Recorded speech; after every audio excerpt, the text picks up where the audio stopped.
সকল অনলাইন বন্ধুদের আমার এই সৃষ্টি এবং স্রষ্টা নামক ইউটিউব চ্যানেল থেকে স্বাগতম, সুস্বাগতম। আশা করি সকল বন্ধুরা ভালো আছেন এবং সবাই সুস্থ থাকুন, ভালো থাকুন, সেই কামনা থাকবে।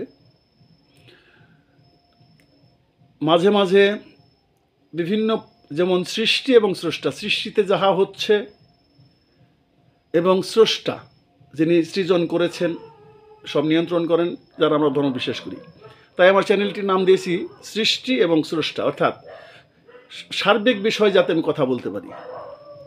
সেহেতু আজকে আমাদের কাছে যে প্রশ্নটা সেটা হচ্ছে, ভাগ্য বড় না কর্ম বড়? আমরা কি ভাগ্যের অপেক্ষায় থাকবো না কর্ম করব? এই বিষয়টা নিয়ে বেশ বিতর্কের সৃষ্টি হয় বিভিন্ন জায়গায়। তো সেহেতু আমরা আজকে সেটা খুঁজে দেখব যে কোনটা করা উচিত প্রথম।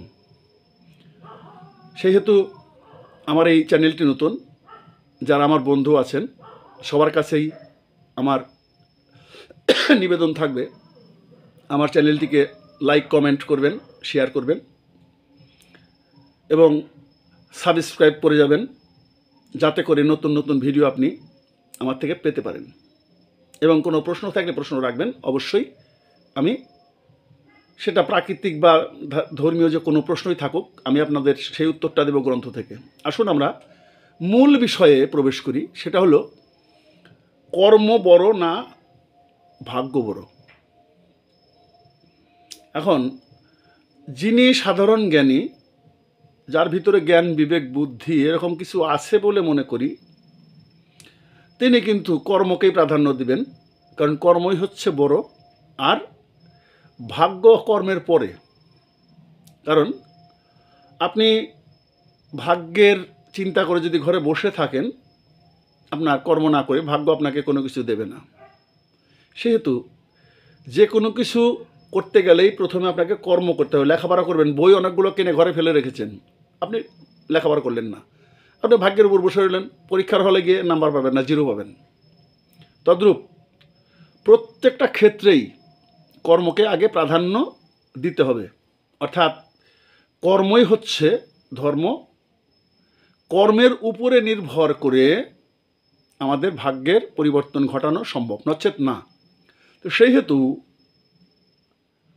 আগে কর্ম করতে হবে। অনেক সময় আমরা প্রশ্ন রাখি, আমি কর্ম করলাম, আমার ভাগ্যের পরিবর্তন হলো না। আপনার কর্মে কিছু ভুল ছিল, আপনি যে কর্ম করেছেন সেখানে কিছু ভুল ছিল, যেটা করা উচিত ছিল সেটা আপনি করতে পারেননি, হয়তো আর্থিক অভাবে, যে কোনো কারণে, অথবা প্রযুক্তিগতভাবে আপনি সে কর্মটা উপযুক্ত করতে পারেননি। যার ধরুন পাশাপাশি 2টা ক্ষেত আছে, একই দিনে একই বীজ একদিনে রোপণ করা হলো, রোপণ করে সেই লোকটা চলে আসলো আর ক্ষেতের সাথে, মাঠের সাথে দেখা করতে গেল না। অপর ব্যক্তি প্রতিনিয়ত তার পরিচর্যা করতে থাকলো, কিন্তু যখন ফসল ঘরে উঠবে তখন দেখা যাবে যিনি প্রতিদিন এই শস্যের পরিচর্যা করেছেন তার ক্ষেতের শস্য ভালো হবে। এখন যে করেননি তিনি যদি খেতে গিয়ে বলেন, মাঠে গিয়ে বলেন যে আমার ক্ষেতে একই সময় বপন করলাম, সারও সমানই দিয়েছি, ওষুধও দিয়েছি, কিন্তু আমার তো ফসলটা ভালো হলো না, তাহলে আমার ভাগ্যে নেই, এটা মিথ্যা কথা। আপনি তো পরিচর্যা করেননি। আপনি সময় মতো যদি পরিচর্যা করতেন তাহলে ঠিক পাশের যে মাঠের যে জমিটা, যে জমিতে ভালো শস্য হয়েছে, ঠিক আপনার ক্ষেত্রেও সেটাই হতো। তদ্রূপ লেখাপড়াটাও কিন্তু তাই। ভালো লেখাপড়া করলে ভালো রেজাল্ট হবে। তখন লেখাপড়া করলো না, বই নিয়ে বসে রইল, নানান রকম ঘোরাফেরা করলো, তার পক্ষে তো ভালো কিছু রেজাল্ট আসা সম্ভব না। কাজেই প্রথম কর্ম করলে ভাগ্যের পরিবর্তন হবে। যদি কর্ম না করি, ভাগ্য পরিবর্তন হওয়ার কোনো সম্ভাবনা নেই। কাজেই যারা জ্ঞানী, যারা বুদ্ধিমান, তারা কিন্তু কর্মকেই প্রাধান্যতা দিয়ে থাকে। একটা বাক্য আছে, অলস লোক শয়তানের আকড়া। যে ব্যক্তি অলস, সে সর্বদাই নানাবিধ অপকর্মে লিপ্ত থাকে এবং মাথায় দুষ্ট বুদ্ধির উদয় হয়। কাজেই সর্বদাই যেন আমরা কর্ম নিয়ে থাকি।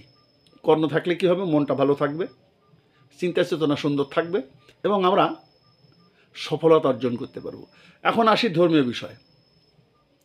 গ্রন্থ কি বলে, আমাদের যে ধর্মগ্রন্থগুনা তারা আমাদের সে বিষয়ে কি বলে। তাহলে আমরা কোথায় যাব?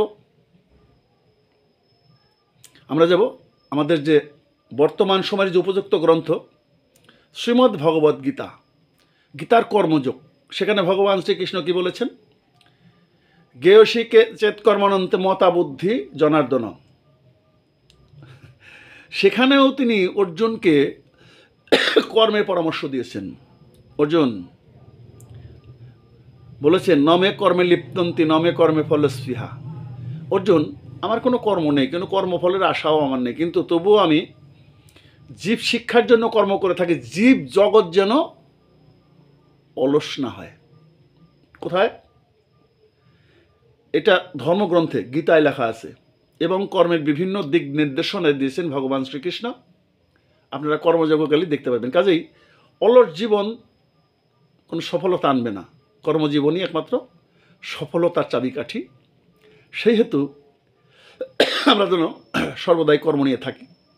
যে যে কর্ম করি সেটা কর্ম কোনো ছোট হয় না, ছোট বড় না, কর্ম প্রত্যেকটা কর্মই হয়ে থাকে।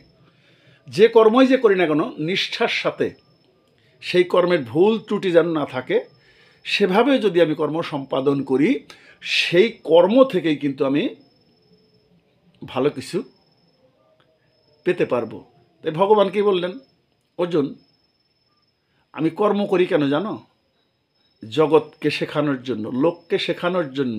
কারণ সাধারণ মানুষ যারা যারা নাকি জ্ঞানী গুণী ব্রহ্মর্ষি মহর্ষি, তারা যে করেছেন সেটাকে তারা অনুসরণ করে। ফলশ্রুতিতে আমি যদি কর্ম না করি তাহলে আমার এই সৃষ্টি অলস হয়ে যাবে। সুতরাং সেহেতু দেখো, আমার কোনো কর্মের প্রয়োজন নেই, কোনো কর্মফলেরও আমার প্রয়োজন নেই, স্পৃহা নেই আমার, তবু আমি প্রতিনিয়তই কর্ম করে যাচ্ছি। তিনি কী করতেন? মাঠে যেতেন, গোষ্ঠে যেতেন, গাভীদের নিয়ে, গাভীর বাচ্চাদের নিয়ে গরু চড়াতেন, বিভিন্ন কর্মই তিনি করেছেন। তাহলে তার কি প্রয়োজন ছিল? সে তো কর্ম না করলেও সারত, তাই না? তাহলে তিনি কর্ম করেছেন। তাই ভগবান লাস্টে কি বললেন? একদম শেষ সময়টা কি বলে গেলেন? শেষ সময়টা বললেন, অর্জুন, তুমি যদি কর্ম করো তোমার ভাগ্য আস্তে আস্তে ঘুরতে থাকবে। তুমি যদি কর্মহীন অলস অবস্থায় বসে থাকো তাহলে তোমার ভাগ্যটাও কিন্তু বসে থাকবে। সেহেতু যতক্ষণ শরীরে সামর্থ্য আছে এবং যে কাজ করার মতো সামর্থ্য আছে সেই কাজটাই আপনাকে আমাকে করা উচিত। কারণ কর্মই হচ্ছে ধর্ম, কর্মই হচ্ছে সফলতার চাবিকাঠি এবং কর্মই হচ্ছে ভাগ্যের পরিবর্তন ঘটায়। কর্মবিহীন আমরা যেন একদম অলস না থাকি, আমরা যেন কর্ম করি। যদি কথাগুলো ভালো লেগে থাকে লাইক কমেন্ট করবেন। গ্রামের বাড়িতে এসেছে একটু ঠান্ডা, এবং চ্যানেলটিকে আবারও বলছি একটু আঙ্গুলের টাচ দিয়ে তো সারপ্রাইজ করে দেওয়া যায়, একটু করে দিন। সবার জন্য শুভকামনা রইল। ধন্যবাদ। আমার এই সৃষ্টি এবং স্রষ্টা ইউটিউব চ্যানেল থেকে সবার মঙ্গল হোক, শুভ হোক।